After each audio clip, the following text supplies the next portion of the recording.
Pernahkah Anda bertanya-tanya mengapa ada orang yang bangun tidur melihat asetnya berlipat ganda, sementara yang lain bangkrut total hanya dalam semalam karena pasar? Apakah saham hanyalah kasino legal untuk orang kaya? Atau jalan nyata bagi Anda untuk keluar dari status karyawan bergaji tetap? Kenyataan pahitnya adalah banyak orang kalah bukan karena kekurangan modal, melainkan karena kurang memahami permainan dan juga kalah dalam hal psikologi. Dan saya janji, setelah video ini, Anda akan melihat uang sebagai alat, bukan sebagai pertaruhan. 1. Kepemilikan, bukan selembar kertas, melainkan bagian kue. Banyak orang melihat orang lain berteriak beli di harga bawah dan jual di harga atas. Tetapi sebenarnya mereka tidak mengerti apa yang sedang mereka beli. Hakikat saham adalah hak untuk memiliki sebagian dari perusahaan, bukan membeli angka yang menari-nari. Bayangkan saja perusahaan itu seperti kue coklat, dan setiap lembar saham adalah sepotong kue yang sangat tipis. Ketika Anda membeli satu saham, Anda sedang berkata, "Izinkan saya berinvestasi dan mengambil sebagian bagian kue dari perusahaan ini." Perusahaan dapat memiliki jumlah saham beredar yang sangat bervariasi, dan angka tersebut dapat berubah ketika perusahaan menerbitkan saham baru atau melakukan pembelian kembali atau buyback. Jadi, jangan hanya melihat harga satu saham, lihatlah keseluruhan kue, yaitu total nilai perusahaan. Mengapa pemilik menjual sebagian bagian kue kepada orang asing? Karena mereka membutuhkan modal untuk memperluas pabrik, mengembangkan produk, atau menguasai pasar baru. Dan uang hasil penjualan saham biasanya tidak perlu dikembalikan seperti utang, sehingga ini adalah pilihan yang lebih ringan dibandingkan bunga pinjaman. 2. Aturan pasar. Anda untung atau rugi ditentukan oleh kepada siapa Anda menjualnya. Jika saya ingin menjual, siapa yang akan membeli saham saya? Jawabannya terletak pada pasar yang disebut bursa dan konsep likuiditas. Ketika sebuah perusahaan menjual saham untuk pertama kali untuk mengumpulkan modal, itu adalah pasar primer. Setelah itu, sebagian besar waktu Anda membeli dan menjual dengan orang lain, itu adalah pasar sekunder. Secara sederhana, perusahaan menerima uang pada penjualan pertama, dan setelahnya, Anda dan saya saling menukar bagian kue di bursa. Oleh karena itu, cashing out berarti Anda menjual saham kepada pembeli lain, bukan selalu menjual kembali ke perusahaan. Dan naik turunnya harga setiap hari seringkali merupakan suasana hati orang banyak yang menilai bagian kue itu, bukan karena kualitas perusahaan berubah setiap menit. Jika likuiditas rendah, Anda mungkin sulit menjual atau harus menjual murah. Jadi, memahami bursa sama pentingnya dengan memahami perusahaan. 3. Aturan nilai. Kisah Rina dan Budi dan kata keuntungan bukanlah sihir. Seorang gadis bernama Rina ingin membuka toko sepatu olahraga dan membutuhkan 1,5 miliar rupiah untuk memulai. Dia hanya punya 750 juta rupiah. Jadi alih-alih berutang, dia membagi bisnis menjadi 10 lembar saham dan menjual sebagian untuk mendapatkan modal. Seseorang bernama Budi membeli satu lembar saham seharga 150 juta rupiah dan memiliki 10% dari perusahaan. Artinya, dia memiliki bagian kepemilikan yang nyata. 5 tahun kemudian, bisnisnya meledak dan nilai perusahaan meningkat dari 1,5 miliar rupiah menjadi 4,5 miliar rupiah, sehingga bagian Budi juga meningkat seiring nilai tersebut. Budi baru benar-benar mendapat keuntungan ketika dia berhasil menjual bagian kepemilikan tersebut dengan harga yang lebih tinggi daripada saat membeli. Jika Budi belum menjualnya, itu adalah untung di atas kertas yang disebut keuntungan yang belum terrealisasi. Dan ketika Budi berhasil menjualnya dengan harga bagus, barulah keuntungan itu masuk ke kantong dan menjadi uang sungguhan. Sebaliknya, jika perusahaan gagal dan nilainya turun, bagian Budi juga turun, dan itulah risiko yang menyertai peluang. Beberapa perusahaan juga membagikan uang secara berkala kepada pemiliknya yang disebut dividen. Artinya, Anda bisa menerima arus kas meskipun Anda belum menjual saham. Aturan kekuatan. Tiket biasa atau tiket VIP dalam saham. Tidak semua saham sama, karena hak dan urutan penerimaan uang bisa berbeda. Saham biasa seperti tiket biasa, paling umum dan biasanya memiliki hak suara.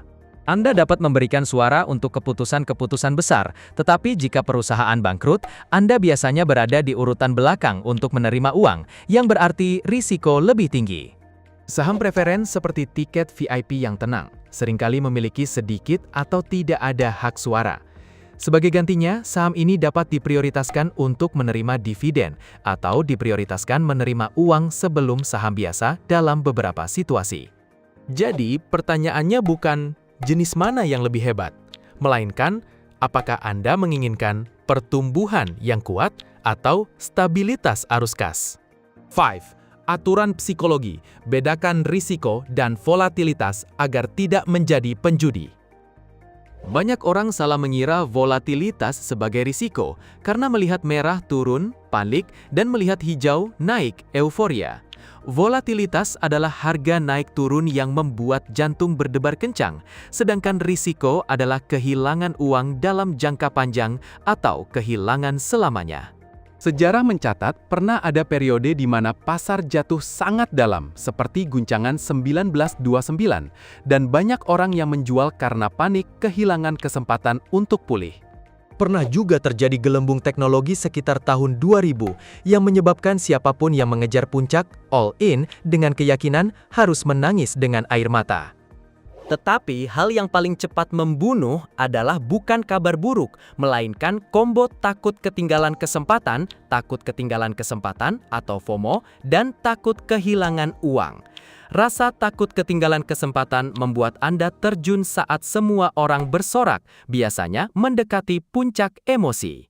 Rasa takut kehilangan uang membuat Anda memotong kerugian tepat saat paling takut, biasanya mendekati dasar keputusasaan. Ilusi kehebatan diri membuat Anda merasa diri jenius setelah beberapa kali untung, lalu meningkatkan taruhan dan terkena satu pukulan yang membuat Anda lenyap. Rasa percaya pada hal terbaru membuat Anda berpikir minggu ini untung, bulan depan juga untung, sama seperti ramalan cuaca yang Anda yakini seumur hidup. Orang miskin cenderung semakin miskin karena mereka berinvestasi berdasarkan emosi, sementara orang kaya semakin kaya karena mereka berinvestasi berdasarkan sistem. Pelajaran yang berlaku di setiap negara adalah tetapkan aturan sebelum melakukan transaksi, bukan menetapkan aturan saat sedang panik. Aturan biaya, musuh tak terlihat dari imbal hasil majemuk adalah biaya dan terlalu banyak bertransaksi. Anda mungkin memilih perusahaan yang tepat, tetapi tetap kalah jika Anda membayar biaya seolah-olah menaburkan uang receh di sepanjang jalan. Biaya seperti lubang kecil di dasar ember, tidak terasa sakit segera, tetapi dalam jangka panjang menguras habis imbal hasil majemuk. Ada cerita nyata bahwa banyak orang bertransaksi terus-menerus agar merasa seolah-olah mereka bekerja, padahal sebenarnya mereka sedang memberi makan biaya dan selisih harga, slippage. Dan ada taruhan terkenal selama sekitar 10 tahun yang menunjukkan bahwa strategi biaya rendah seringkali mengalahkan strategi biaya tinggi, karena biaya menggerogoti secara teratur seperti rayap. Pelajaran yang berlaku di setiap negara adalah kurangi biaya, kurangi bertransaksi, dan biarkan waktu melakukan pekerjaan berat dari imbal hasil majemuk. 7. Aturan bertahan hidup, diversifikasi, dan dana darurat agar tidak tersingkir dari permainan. Jika Anda menaruh semua telur di satu keranjang, Anda tidak berinvestasi, Anda sedang bermain sekali pukul makan semua ala all-in. Sejarah mencatat ada perusahaan yang dulunya sangat terkenal, tetapi tetap bangkrut, dan siapapun yang mengalokasikan semua aset ke satu instrumen menanggung risiko paling menyakitkan. Diversifikasi berarti Anda membagi uang ke banyak sektor, banyak wilayah, banyak jenis aset, sehingga satu kejatuhan tidak meruntuhkan seluruh karier. Dana darurat berarti Anda memiliki uang tunai yang cukup untuk bertahan hidup selama beberapa waktu, agar tidak dipaksa menjual saat pasar sedang panas, bearish. Orang kaya belum tentu lebih cerdas, tetapi mereka pandai menghindari kematian dini berkat diversifikasi dan disiplin arus kas.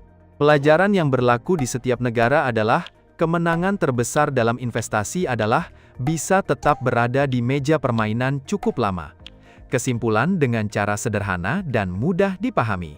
Singkatnya, ketika Anda membeli saham, Anda membeli kepemilikan sebagian dari perusahaan, bukan membeli permainan merah hijau. Ingatlah 3 hal. pahami bagian kue, pahami bursa, dan kelola psikologi. Mulailah dengan dana darurat, kemudian berinvestasi secara teratur, kurangi biaya, dan pertahankan diversifikasi.